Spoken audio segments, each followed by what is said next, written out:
Well, good morning. Welcome back to the Broadcast Retirement Network. I'm Jeff Snyder. This is BRN AM for Thursday, February 2nd, 2023. And our top story today, solutions to help employers help their caregiving employees. And joining me now to discuss this and a lot more, Ray McGrath is currently a caregiver for his mother. Ray, great to see you. Thanks so much for joining us on the program this morning. Oh, glad to see you as well, Jeff. Let's before we get into technology and what maybe you are using as a caregiver, how's your mom doing? My mom is still doing okay. I mean, or as well as could be expected. I mean, she's been on hospice now. Typically it's 6 months. She's into her 15th month, so we're thankful for that. But at the same time, it's been a slow, painful journey, and I know she's not really comfortable right now. But certainly we're all trying to make her as comfortable as possible. Yeah, I know. I mean, you've been working really hard, and you said this is atypical. 15 months is atypical. Everything going well in terms of securing staff and people to assist her? We've had turnover, not so much me, but say the hospice agency. And when I say not so much me, I mean I have a caregiver who I take care of or compensate personally to help me out. But then my mom has help from the hospice and other insurance agencies, and they're having a hard time with staffing because it's we all know it's a low unemployment market, but it's also a difficult market to try and find people who can pass all the screens and have the necessary skills to take care of. In some ways, I know it's a caring job, but it can be also very challenging mentally for someone to take care of someone who's in declining health.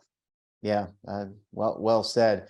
Ray, I want to talk a little bit this morning. We've got two great segments. This first one, I want to talk about technology. And as a caregiver, you're also a professional, work in the asset management and financial services world. Let's talk about technology first. And you mentioned staffing, caregivers. Are there websites and or apps that you're using to help in your research for staff, for your mom? Initially, yes. When I first realized my mom was going to be, needing hospice care, and that I couldn't provide 24/7 care because she wanted to live in her own condominium, so to speak. So I used a variety of apps to try and search and find people.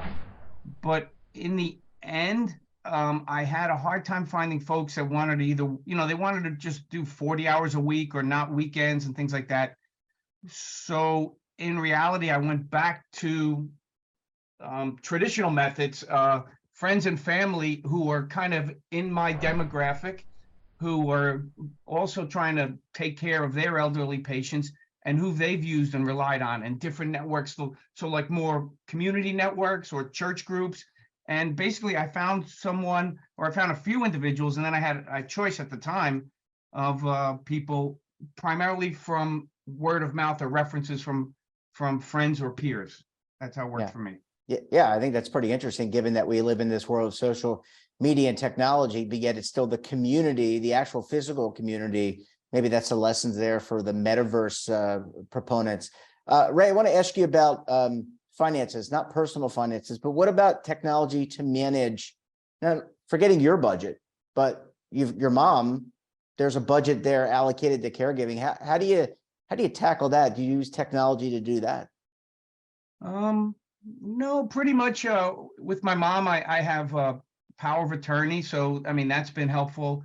And I've been able to use that to tap into her, monthly Social Security checks and payments. So I've been able to pay her bills, and then, I make up the shortfall as well. So really, I haven't used a lot of tech. I mean, I do online banking, but it's really as a power of attorney for her. So initially in the beginning, it was a lot of running around to the bank to try and, they wanted to see original documents from the attorney saying that I had power of attorney, and then they need to put it on file. And then once they had that on file, then I was able to make transactions, to pay my mom's, taxes and utility bills, things like that. Yeah, really, really important that you get that estate planning, the power of attorney, the medical directive, all that done. And we've covered that on other programs. Ray, last question for this segment. And I know that sometimes you work. Well, first of all, your mom is home. You've got a caregiver or caregivers that come. Let's talk about internet access, because sometimes you come to her home to access Zoom, which you and I are doing right now. But let's talk about, did you need to enhance your mom's internet access? You know, maybe she was just getting like 500 megabits or 250 megabits, but I'm thinking about Zoom, but also things like Netflix and streaming that maybe to keep her mind occupied. That's exactly it, Jeff. So my mom really only had basic cable, so I had to add Wi-Fi and things like that, so that because even though I have a caregiver that stays with her for most of the week, a couple of days a month, I am the caregiver, so I'll stay with her for 3 or 4 days a month just to give the caregiver a break. And during those periods, you know, especially if it's when I'm working, I need access to Zoom, so I had to enable her home to have Wi-Fi so that I could continue. Fortunately, you know, you touched on a little bit. I'm somewhat blessed in that I can work remotely since the pandemic, and it allows me then to, the days where I have to be with her, I can work remotely from another room and conduct all my Zoom meetings. And does the technology help, for example, connectivity for the caregiver? I'm thinking about, you know, the vitals, all the things that the caregiver needs to do in order to track your mother's care, her, you know, things like her blood pressure, heart rate, all the things that, you know, we have Fitbits now and things that do that. But is any of that necessary for your mom, or is it really just focused on internet access?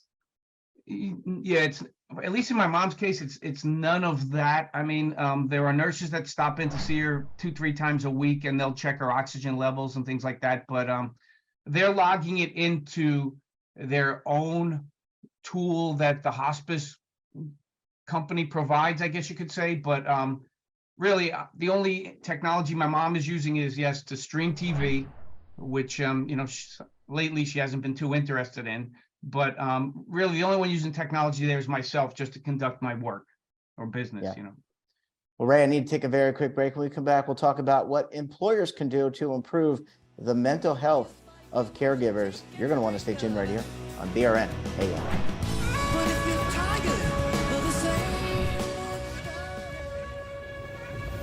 Imagine a new television network that will make you richer, healthier, and in control of your financial future.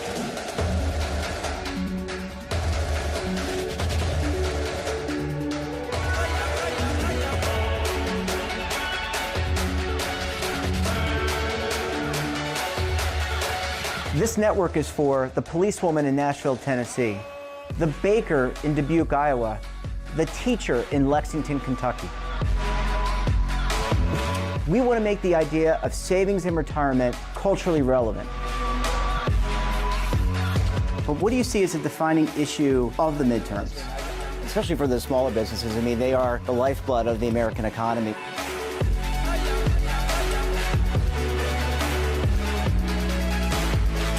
Featuring exclusive interviews, current affairs, and docuseries. 33 years old, you retired early. The philosophy is money only matters if it helps you live a life that you love. But you got to start thinking about retirement as soon as you get in. The Broadcast Retirement Network will drive very high engagement with premium partnerships. So this isn't retirement and savings for your parents or grandparents. This is for all Americans. And we're going to change the way you think about money.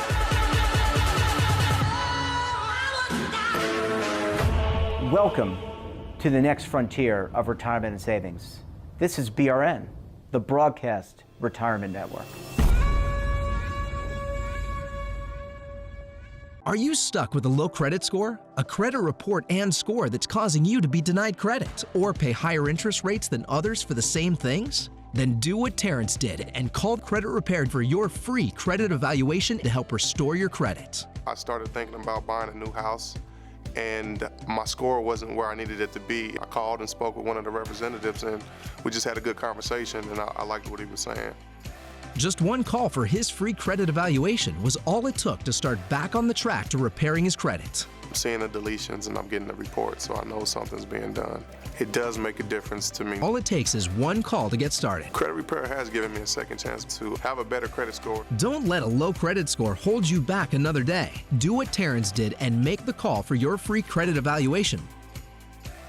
Call 800-819-4152. That's 800-819-4152. Again, 800-819-4152. Welcome back. We're joined this morning by Ray McGrath. He's currently a caregiver for his mother. Ray, thanks so much for staying with us this morning. Thanks for having me, Jeff. All right, Ray, let's talk about, obviously being a caregiver, not just with you, but anybody who's taking care of a sick relative or just someone in the family, it can be mentally draining. How important is and that, and by the way, that can peel over or spill over to the employer. How important is mental health, and how do you handle your own mental health, your sanity, in all seriousness, dealing with your family, but also your mom? Right. Well, in some ways, I do get envious when I talk to folks who may be working in maybe public industry, not private industry, and they have a different level of benefits, so they're able to take a 1-year leave to take care of a parent or what have you. I mean, I'm in New Jersey. New Jersey has rules about Family Medical Leave Act. You could take a few months with reduced pay, but I know that's an option that's available to me. I really have, because I've been able to balance my mom and my career. I haven't gone down that path because I'm trying to, for at least as long as possible, do both. But to your point, Jeff, it is stressful. I rely a lot on the caregiver I have to just enable me to continue and work in my career. I look at the individual that's helping me almost like having this is an analogy, but having a generator during a hurricane, because if that generator goes down, you're in trouble. And so I rely a lot, and I try and be as caring as possible to the individual that's taking care of my mom, because in a lot of ways they're my only line of support right now. So it's difficult. It's stressful at the same time, to see a loved one in pain and slowly dying. I guess that's reality, but it is stressful. I get a lot of input from other people. Oh, you should do this and do that. I mean, really, I'm just trying to do what my mom wants, what's best for her. Fortunately, my mom has most of her mental capacities, so she's able to tell me what she wants. So, she gives me a lot of direction, whether I want it or not, but, That's what mothers do. Ray, for all the employers out there, small, large, medium, across the different sectors, you mentioned FMLA. That's, I think, pretty standard, at least from what I can tell, in the 50 states and territories and around the country. But what should employers be doing? Because we have an aging society. People like you and I are not that much different in terms of age. But what should employers be thinking about in supporting their caregiving workers? Yeah, I was talking to another individual who they're kind of just under the threshold. I think at least in New Jersey, if you have 50 or more employees, you have to provide this benefit. And they didn't want to go over that 50 number because it comes with a whole extra set of financial burdens for the employer. But, my sister-in-law is going through this. So there's a lot of folks that are, trying to adapt and take care of elderly parents or loved ones that need care. What can employers do? My employer's been, I don't want to say they've been not supportive. They have been supportive. It's not like they have said to me, oh, we need you in the office 5 days a week, because that would be a challenge right now, So I think employers, it's a balancing act. I don't think they want to alienate their employees, but they're also trying to manage expense. So even state or government programs come at a cost. I mean, nothing is free. So it's a balancing act for employers, for sure.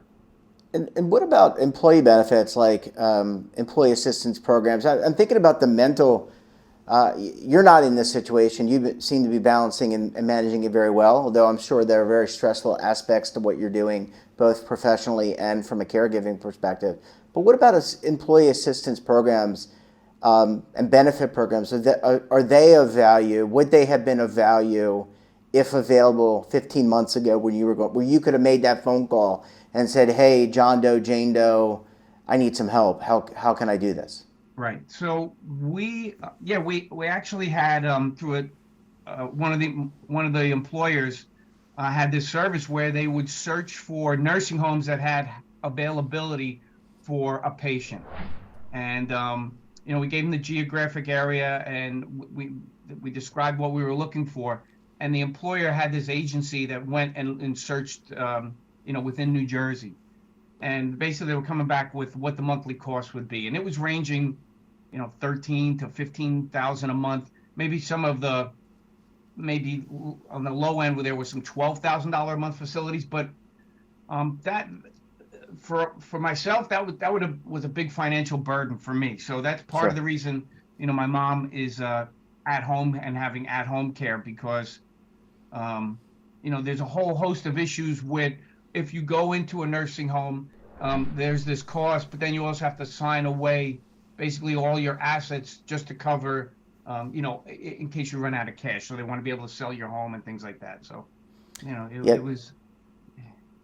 Yeah, you're right. Those are important decisions, and a lot of people watching this may not be aware. If you haven't gone through it, that was probably pretty eye-opening for you, having not gone through this before. Ray, we're going to have to leave it there. Always appreciate your insight and your willingness to share some of your personal experiences. I think it makes all of us have better future experiences. Ray, great to talk to you. Thanks so much for joining us, and we look forward to having you back on the program again very soon. Thank you, Jeff. That wraps up this episode of BRN AM. Have a topic of interest, someone you think we should talk to, drop us a line. And don't forget, for all the latest curated news and lifestyle, wellness, finance, tech, so much more, and all in one place, check out today's edition of our daily newsletter, The Morning Pulse. Want to search our archives, check out our latest content, we'll visit our website, and of course, all of our streaming partners. We're back again tomorrow for another edition of BRN AM. Until then, I'm Jeff Snyder. Stay safe, keep on saving, and don't forget, roll with the changes.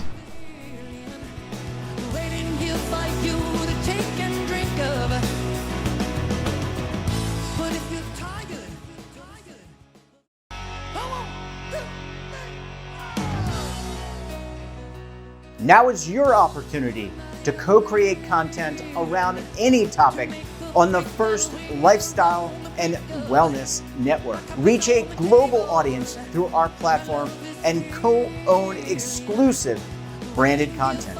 All of our programs are available on demand and also as audio-only podcasts, so you can take us on the go. Broadcast Retirement Network, available anytime, anywhere, and on any device. Tax audits, tax liens, wage garnishments. Every day we hear stories like this about good folks who are simply struggling to pay their bills. Each of them are living a frightening IRS tax nightmare, and they are afraid it will destroy their lives. I'm a divorced single mom, and my ex-husband left me and the kids with a lot of unpaid bills, including unpaid taxes. I was really starting to show my stress on my kids because the IRS had sent me a letter demanding a huge payment from me. I couldn't afford it. So then the IRS was threatening to garnish my wages. I'm already living paycheck to paycheck. That would have put me over the edge financially. It truly seemed hopeless, but then a friend at work told her to call the tax relief line. The people at the tax relief line, they told me about something called innocent spouse relief. They worked it out so that all of the taxes from my ex are not my problem. I don't know how that works, and I don't care. All I care about is that I don't owe the IRS a dime, and they are not going to take my paycheck. Even if it seems hopeless, you should call the number on your screen right now. There is absolutely no cost for the call or the consultation. You are under no obligation. If you are worried that the IRS could garnish your wages, seize your assets, even take your home, call us right now. The Tax Relief Line is here to help you. Now you have a knowledgeable, professional team of tax experts that are ready to negotiate with the IRS and fight for you to save you money. The Tax Relief Line's professionals have successfully negotiated thousands of cases, reducing and sometimes even eliminating the tax debt for their clients. It's very easy to get started. Simply call the number on your screen right now. You don't have to live in fear anymore. The call and the consultation are free.